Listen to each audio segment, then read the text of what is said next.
3 years after Massachusetts shot down ranked choice voting in a statewide ballot campaign, the effort is rising again in Boston. A coalition is going to announce a new campaign this August, pushing for the next Boston City Council class and the mayor to pass a home rule petition in 2024 that would enact ranked choice voting in the city, sending that home rule up to the State House for review. Ranked choice voting, generally speaking, involves ranking candidates by voter preference. So instead of just voting for your favorite candidate, you'd rank them as first, second, third, fourth choice, and so on. If someone's the first choice of more than 50% of the voters, then it wraps up right there, like in the current system. That's your candidate. But if no one clears that threshold, the candidate who did the worst is eliminated, and then their voters' ballots would go to their second choice pick. And that process would repeat over several rounds until a candidate has the majority of votes. Proponents say that ushers in a bigger and more diverse pool of candidates, encouraged to run without fear of splitting the vote and less incentivized to throw elbows during campaigns, because you'd need to appeal to a wider array of voters. Skeptics say it's too confusing, discards votes, and can counterintuitively still leave some voters without representation. About 60% of Bostonians voted in favor of the 2020 ballot referendum, but it wasn't enough to swing the state, which shot it down with only 43% in support. Local advocates point to busy fields like the Boston mayoral race to replace Mayor Marty Walsh, where no black candidate advanced despite Andrea Campbell and Kim Janey both receiving about 20% of the vote, only to be boxed out for the final by ultimate victor Michelle Wu and Anissa Essaibi-George. The argument goes, and you can feel how you'd like about it, that ranked choice voting might have given black candidates the edge if the community split with Campbell and Janey as their first and second choices. Well, the city is going to get another bite at the apple, so to speak, but through the council, not the voters. I'm Jennifer Smith with CommonWeath magazine, and today I'm joined by Cheryl Clyburn Crawford, Executive Director of MassVOTE and co-chair of the Ranked Choice Boston campaign. Thank you so much for being here with me, Cheryl. Happy to be here. Thanks for having me. Of course. So, you're going to be launching the Ranked Choice Boston Home Rule campaign here in August. Let's start with the big why. Why ranked choice voting? Why Boston? Oh, okay. Well, that's easy. First of all, we had an initiative a couple of years ago, a ballot initiative in which Boston 62% favorability. So we know there's a lot of great interest in ranked choice voting, and we want it here in Boston. I think ranked choice voting is absolutely a way to break down additional barriers for people running for office, those that want to run for office. So I'm in love with it. So how would you describe the method of ranked choice voting you'll be pushing for? Are there specifics yet about the ranking format, since we have some different types of city council formats? So with ranked choice voting, it's not rocket science, right? Like, it gives people an option, gives them many options, but we have many options on a daily basis in our life. We make many choices on a daily basis in our life. Every time I go into the kitchen, I make a choice, right? That kind of thing. So I think we don't give people here in Boston or in Massachusetts enough credit, feeling like they won't understand it and it's more complicated than it is. It's as simple as going to the ice cream store and ordering ice cream. If they don't have maple walnut, can I have butter pecan? If they don't have butter pecan, can I have my next favorite? I'm not leaving the store without ice cream, is my point. So I think it's very simple. And the way that we're doing, people want to get caught up in the algorithm that works behind the scenes. That's not important. What's important is that you have choices, and that the things that ranked choice voting bring about, such as, dispelling negative campaigns. That's one of my favorite parts about it, because we've been involved in campaigns where there's a lot of negatives, comments against each other. When you have ranked choice voting, it kind of eliminates that, because if your candidate is not strong enough, then your other choices, right, will be counted. And so that gives candidates the opportunity to just talk to everybody about their platform. And so the reason that I brought up kind of the format and the mechanics of it is specifically that if you look at, for instance, other areas and other municipalities that have ranked choice voting, you don't necessarily have a combination of a city council that has both at-large and district councilors. So I just wanted to clarify that as you're starting to explain to voters what ranked choice would look like in Boston, how it would interact with kind of our existing systems. Yes, I think it will work really well because we do have the 9 districts and it allows lots of people to run within each district. And then oftentimes when it comes to, at the municipal level for the at-large city councilors, excuse me, we have a ton of people running, right? And so this just really opens up the playing field for everybody. But I think the system itself works well within the structure that we have. So, what's the actual demand for a shift in Boston elections in your view? We have nonpartisan primaries already and also nonpartisan general elections. And I was looking through the past almost decade of elections, and Boston voters have, in recent years, elected a pretty diverse representative body. So, what is it in your view that needs fixing? Can you kind of walk me through a campaign that might have been benefited by the addition of ranked choice voting? I think that the benefit is the fact that oftentimes when you want to have somebody in a seat to represent a particular community, let's just say in the Black community, you might say to another person, no, you shouldn't run because we're trying to get somebody elected. This eliminates that whole process. Everybody can run because then voters have a true choice in who represents them, right? So it keeps the spoiler effect away, right? Oftentimes we're trying to make sure that people, that you're, and also, excuse me, also what it does, it makes you feel like your voice is, your vote is going to be counted. You're not wasting a vote on somebody. It keeps you from having to, there might be somebody that's highly favorable but you like somebody else. This gives you the opportunity to not have to decide between your heart and your head who's the better candidate. Are you doing it for the movement? Are you doing it for yourself? This gives you a chance to really say who represents you in the way that you want them to represent you. So, to the kind of involvement and encouragement point, you're talking about the kind of vote splitting effect that can happen when people are coming in that maybe both represent a certain community, and then that ends up dividing those votes, right? Okay, great. So, this is a home rule and education campaign, and it's targeting 2024. So there's going to be a push to get the mayor and the council on board. What do you expect at this stage that effort would look like? Who's going to be part of that coalition? On the outside, we're really building a strong coalition of community partners, from civic organizations, labor unions, ward committees, interfaith leaders, academic and community leaders. We're building a broad coalition on the ground to help support the efforts that we're going to be making on the city council level, right? Like we need 7 city council votes in order to pass it at the city level. Then we need the mayor to be in support of it. And we already know, well, we believe that in 2020, when she was a city councilor, she was in favor of it. So hopefully that hasn't changed. And then then it's our efforts are going to be focused on the State House and making sure, advocating and making sure that they understand how it works, because I think that's a part of it. A part of it is the education process, right? Like making sure that we're educating people on how simple this is, not complicated, but more to the point of how simple it is. Is there any concern about the way that the Massachusetts legislature can sometimes show reluctance or kind of put its foot down when Boston or any other individual municipality wants to kind of change its processes?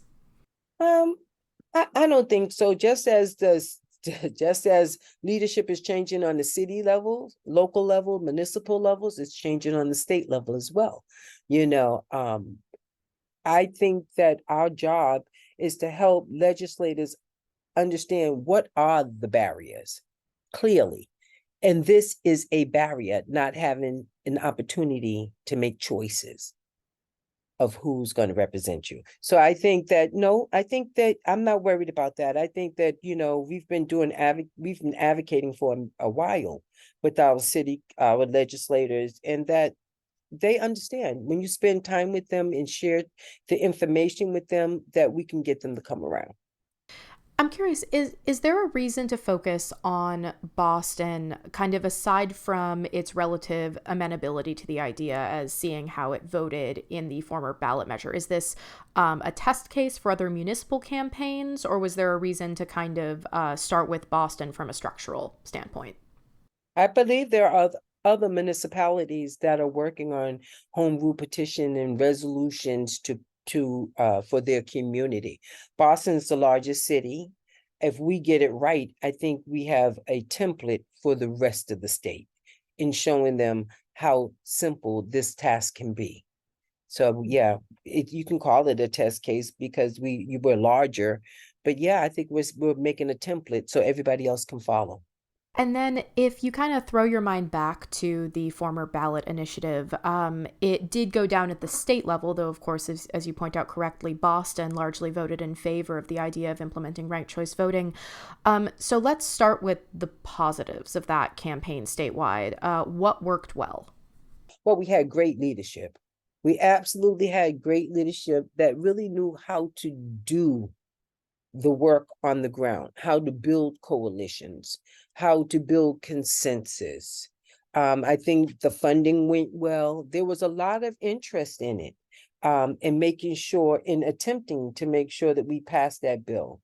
I tell you, I'm going to segue here. I think most of the problem, right, was COVID, quite frankly. I believe it was COVID because when we do our grassroots organizing, we do it on the ground, face to face, door knocking, talking with people, one-on-one, engaging folks in forums.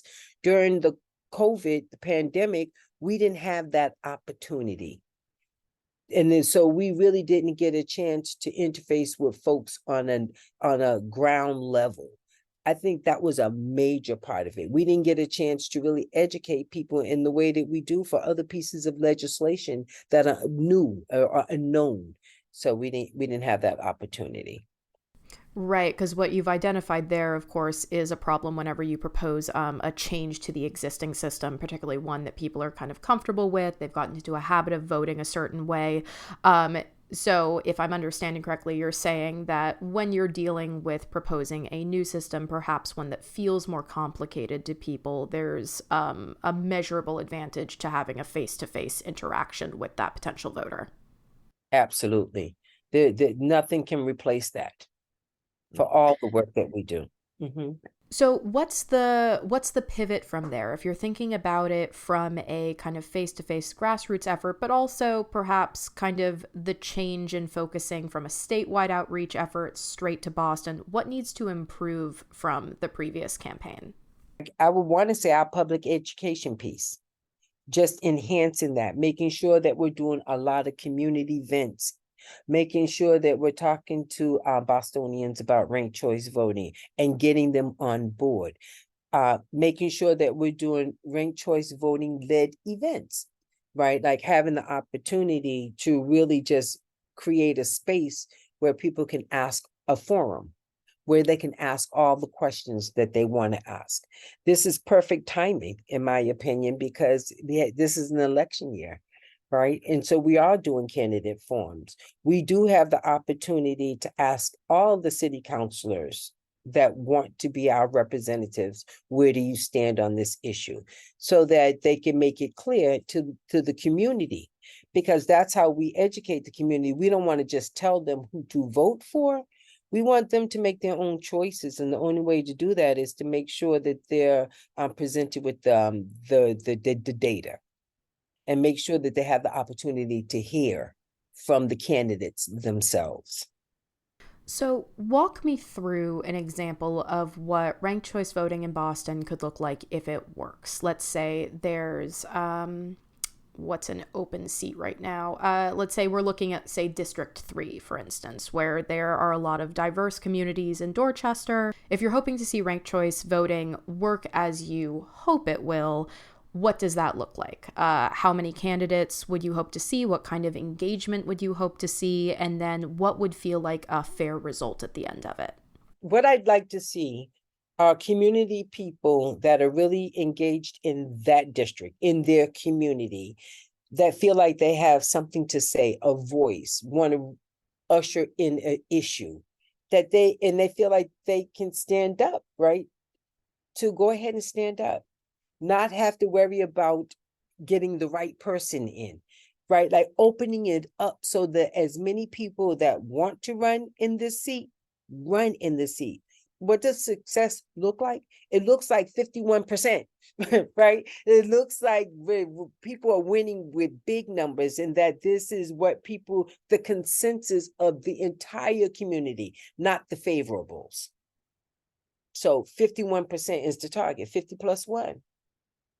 And looking at the actual results here, I think one of the critiques that we might want to get into is there's the argument that ranked choice voting creates kind of a false impression of majority, where if you look at the pushback and the awkwardness around races, for instance, on the congressional level around Lori Trahan's election, Jake Auchincloss's election, where there's a very crowded field and someone wins with maybe a smaller proportion of the vote, and then has to kind of claim a mandate for the entire district. How does ranked choice voting correct that problem without creating the idea that there's more agreement than there is? I think they correct that problem by simply using it the way it's intended to be used. It's intended for us to have a majority vote. If someone is favorable in one particular corner of a particular neighborhood, right, it gives everybody the opportunity to weigh in.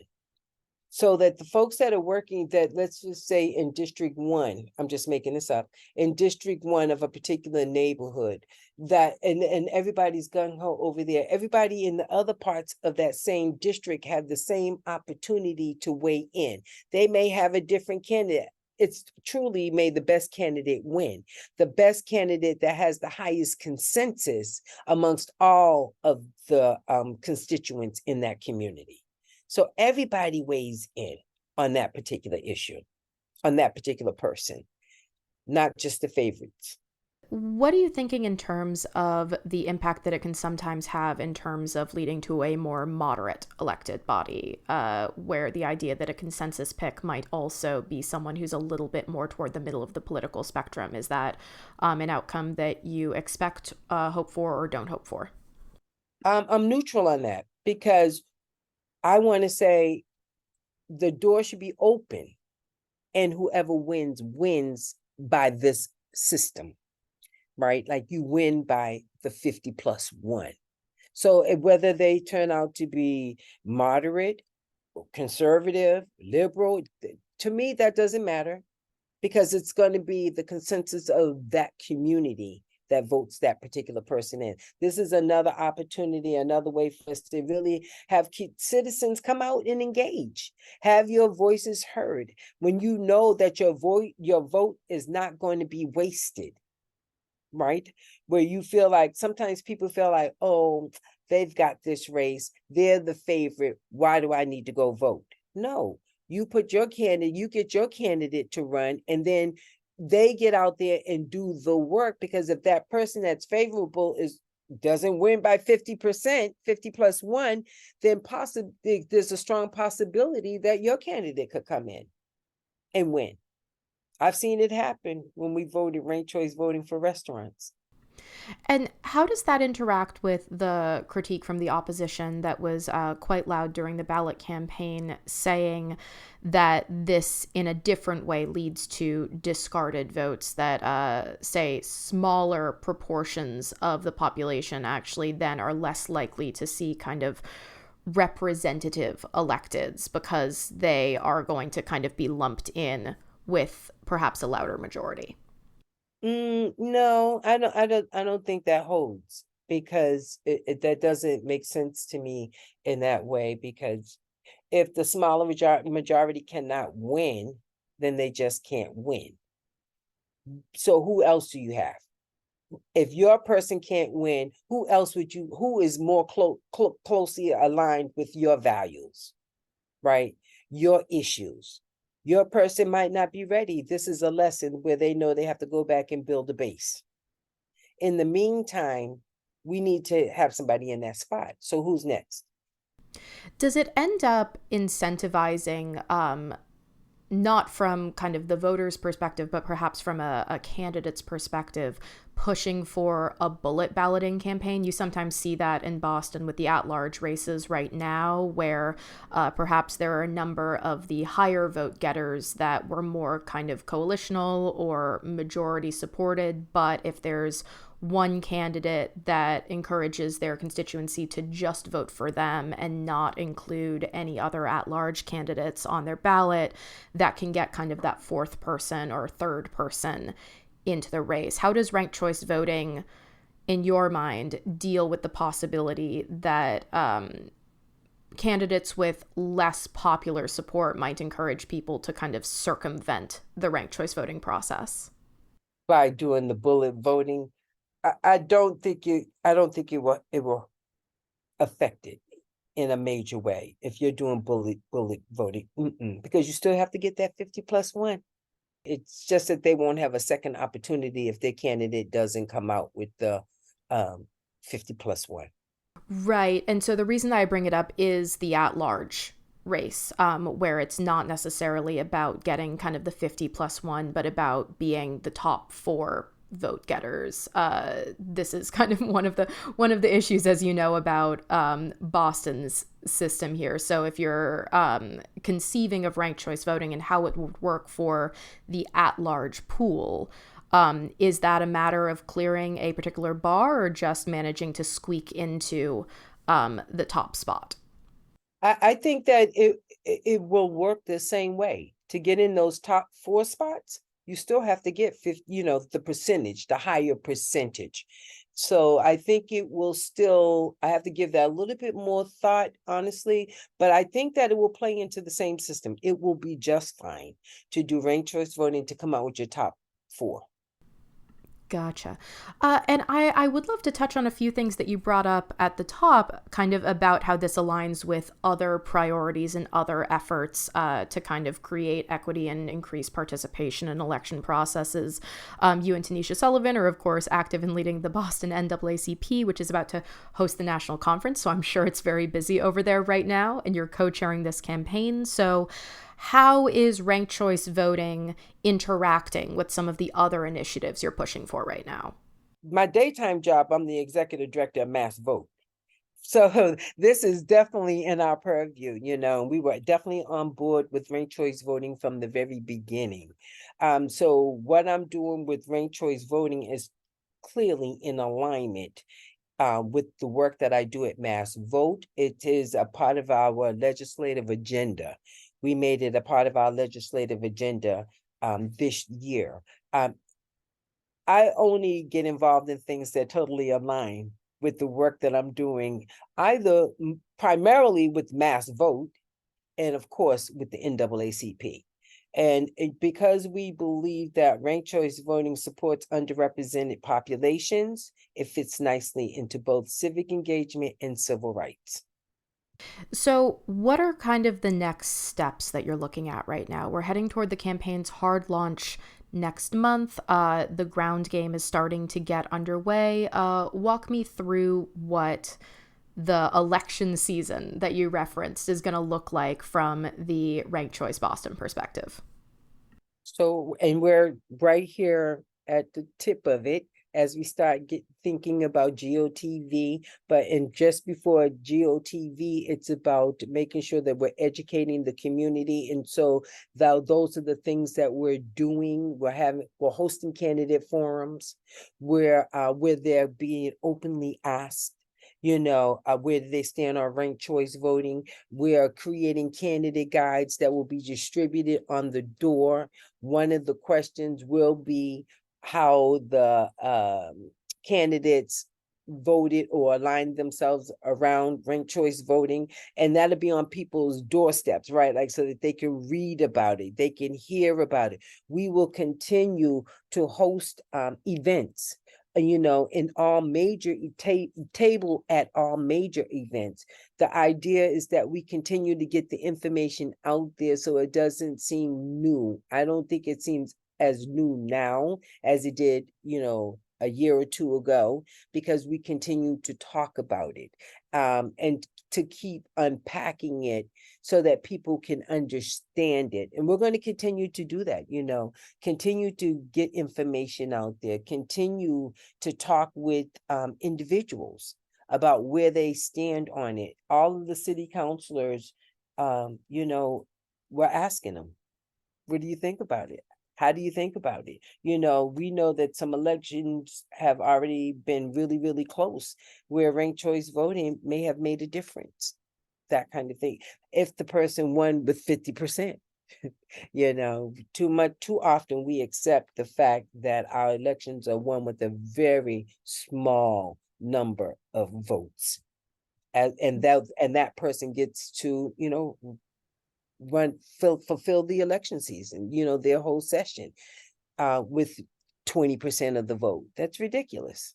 So what effect does it end up having on voters, on campaigns, on candidates in general, existentially, when a candidate wins with, say, only 20% of the vote, but then gets to claim a mandate for victory to represent their constituency as though they got a majority?